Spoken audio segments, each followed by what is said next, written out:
Hello friends, welcome to my YouTube channel DS Gyan दृष्टि।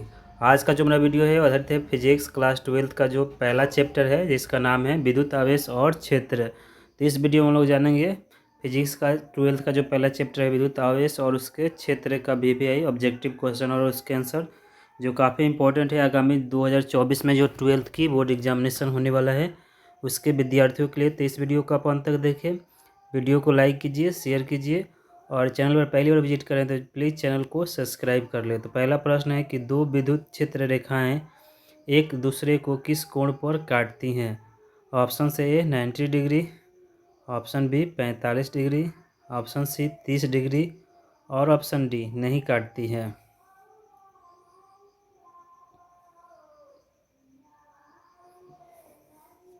तो प्रश्न संख्या एक का जो सही जवाब हो जाएगा ऑप्शन डी हो जाएगा। दो विद्युत क्षेत्र रेखाएं एक दूसरे को नहीं काटती हैं। प्रश्न संख्या 2 है कि स्थिर विद्युतीय क्षेत्र होता है, स्थिर विद्युतीय क्षेत्र होता है। ऑप्शन से ए संरक्षी, ऑप्शन बी असंरक्षी, ऑप्शन सी कहीं संरक्षी तथा कहीं असंरक्षी और ऑप्शन डी इनमें से कोई नहीं।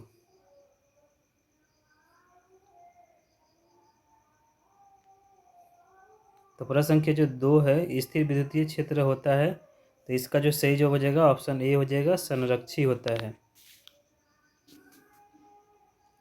प्रश्न संख्या 3 है कि डिबाई मात्रक है, डिबाई मात्रक है। ऑप्शन है ए आवेश का, ऑप्शन बी विभव का, ऑप्शन सी विद्युत द्विध्रुव आघूर्ण का और ऑप्शन डी इनमें से कोई नहीं।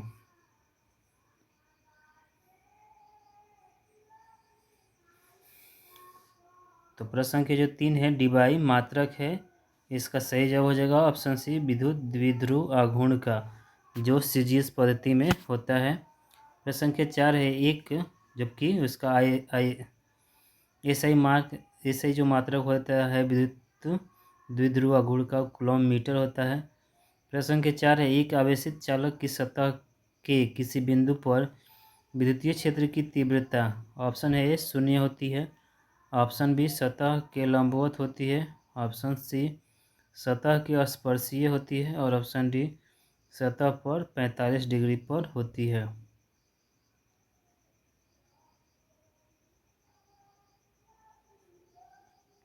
तो प्रश्न संख्या 4 का जो सही जवाब हो जाएगा ऑप्शन बी हो जाएगा, सतह के लंबवत होती है एक आवेशित चालक की सतह के किसी बिंदु पर विद्युत क्षेत्र की तीव्रता। प्रश्न संख्या 5 है जब कोई वस्तु ऋण आवेशित हो जाती है तो इसका द्रव्यमान क्या होता है। ऑप्शन से ए घटता है, ऑप्शन बी बढ़ता है, ऑप्शन सी वहीं रहता है और ऑप्शन डी इनमें से कोई नहीं।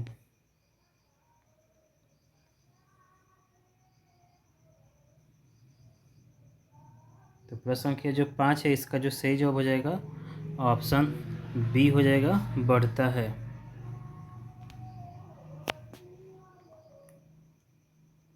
प्रश्न संख्या 6 है कि किसी वस्तु पर आवेश का कारण है, किसी वस्तु पर आवेश का कारण है। ऑप्शन है ए न्यूट्रॉन का स्थानांतरण, ऑप्शन बी प्रोटॉन का स्थानांतरण, ऑप्शन सी इलेक्ट्रॉन का स्थानांतरण और ऑप्शन डी प्रोटॉन तथा न्यूट्रॉन दोनों का स्थानांतरण।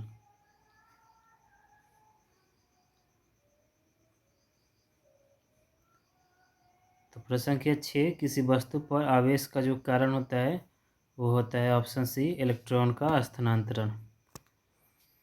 प्रश्न संख्या 7 है कूलॉम्ब बल है, कूलॉम्ब बल है। ऑप्शन ए केंद्रीय बल, ऑप्शन बी विद्युत बल, ऑप्शन सी ए और बी दोनों अर्थात केंद्रीय तथा विद्युत बल दोनों और ऑप्शन डी इनमें से कोई नहीं।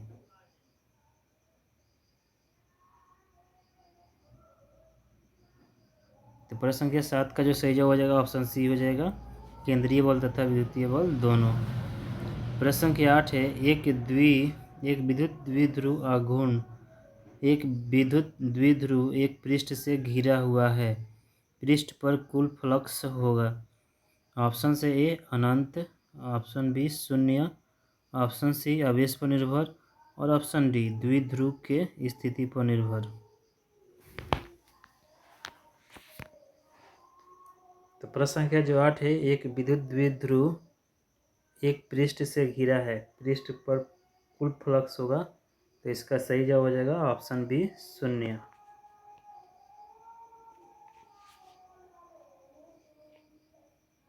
प्रश्न संख्या 9 है, यदि दो आवेशों के बीच दूरी बढ़ा दी जाए तो आवेशों के विद्युत स्थितिज ऊर्जा का मान, ऑप्शन ए बढ़ जाएगा, ऑप्शन बी घट जाएगा, ऑप्शन सी अपरिवर्तित रहेगा और ऑप्शन डी बढ़ भी सकता है घट भी सकता है।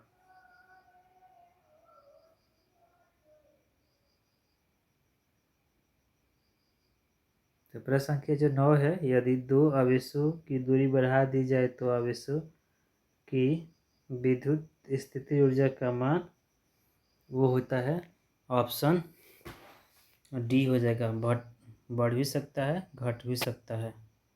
प्रश्न संख्या 10 है कि किसी आवेशित गोलीय खोखले चालक के भीतर विद्युतीय तीव्रता होती है, ऑप्शन से ए अनंत, ऑप्शन बी 0, ऑप्शन सी धनात्मक एवं एक से अधिक और ऑप्शन डी इनमें से कोई नहीं।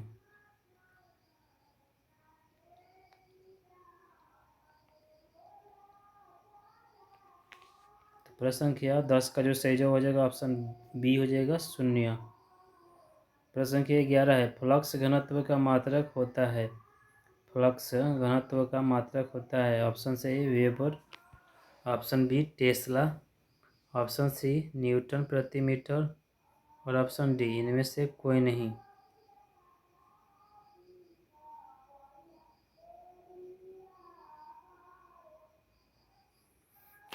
तो प्रश्न संख्या 11 का जो सही जवाब हो जाएगा ऑप्शन बी हो जाएगा टेस्ला। प्रश्न संख्या 12 है, प्रश्न है कि आवेश ए एवं बी एक दूसरे को आकर्षित करते हैं, आवेश बी और सी भी एक दूसरे को आकर्षित करते हैं, तब ए एवं सी, ऑप्शन है ए आकृष्ट होंगे, ऑप्शन बी प्रतिकर्षित होंगे, ऑप्शन सी एक दूसरे को प्रभावित नहीं करेंगे और ऑप्शन डी और अधिक सूचना चाहिए।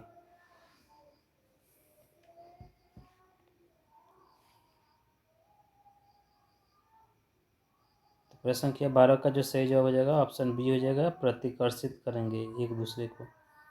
प्रश्न संख्या 13 है कि एक अनावेशित धातु कण को एक धनावेशित धातु प्लेट के नज़दीक लाया जाता है तो धातु कण पर विद्युतीय बल होगा, ऑप्शन से ए प्लेट की तरफ, ऑप्शन बी प्लेट से दूर, ऑप्शन सी प्लेट के समानांतर और ऑप्शन डी इनमें से कोई नहीं।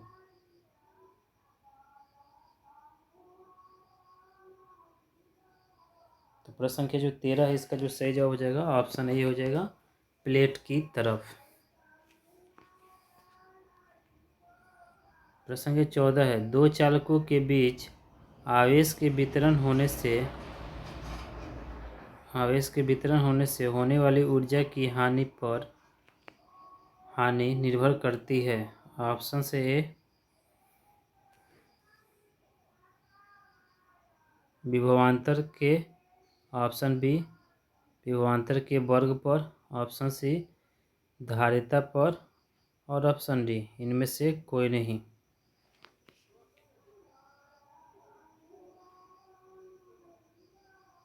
तो प्रश्न संख्या 14 का जो सही जवाब हो जाएगा ऑप्शन बी हो जाएगा विभवांतर के वर्ग पर। प्रश्न संख्या 15 है, एक विद्युत आवेश Q को एक दूसरे बिंदु आवेश Q के चारों तरफ वृत्ताकार पथ पर घुमाया जाता है, विद्युत क्षेत्र के द्वारा किया गया कार्य होगा, ऑप्शन से ए 0, ऑप्शन बी ऋणात्मक, ऑप्शन सी धनात्मक और ऑप्शन डी इनमें से कोई नहीं।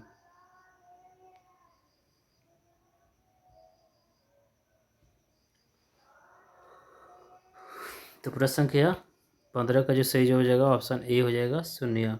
प्रश्न संख्या 16 है, आवेश का ऐसे मात्रक होता है, ऑप्शन से A ampere, option B farad, option C volt और ऑप्शन डी कूलॉम।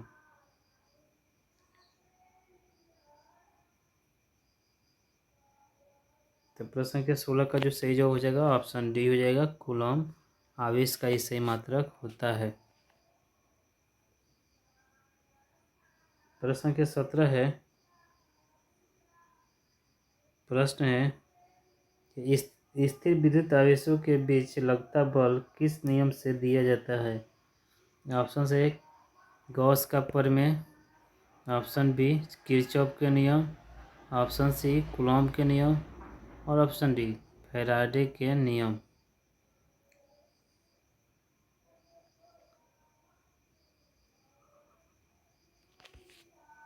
तो प्रश्न संख्या 17 का जो सही जवाब हो जाएगा ऑप्शन सी हो जाएगा कूलॉम के नियम से।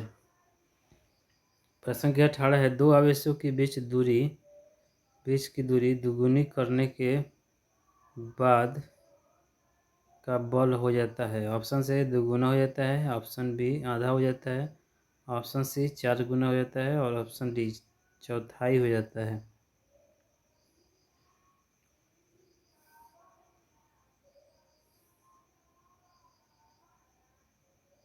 तो प्रश्न संख्या जो 18 है इसका जो सही जवाब हो जाएगा ऑप्शन डी हो जाएगा चौथाई हो जाता है।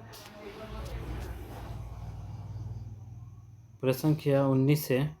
प्रश्न है कि एक प्रोटॉन और एक इलेक्ट्रॉन को समान विद्युत क्षेत्र में रखा जाता है। ऑप्शन से उन पर लगा विद्युत बल बराबर होंगे, ऑप्शन बी विद्युत बलों के परिणाम बराबर होंगे, ऑप्शन सी उनके त्वरण बराबर होंगे और ऑप्शन डी उनके त्वरण के परिणाम बराबर होंगे।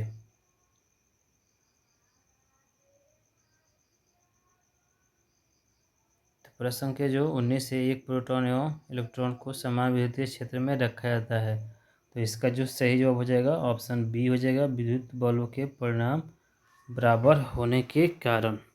प्रश्न संख्या 20 से इस वीडियो का अंतिम प्रश्न है कि जब किसी वस्तु को आवेशित किया जाता है तो उसका द्रव्यमान ऑप्शन ए बढ़ता है, ऑप्शन बी घटता है, ऑप्शन सी अचल रहता है और ऑप्शन डी बढ़ या घट सकता है।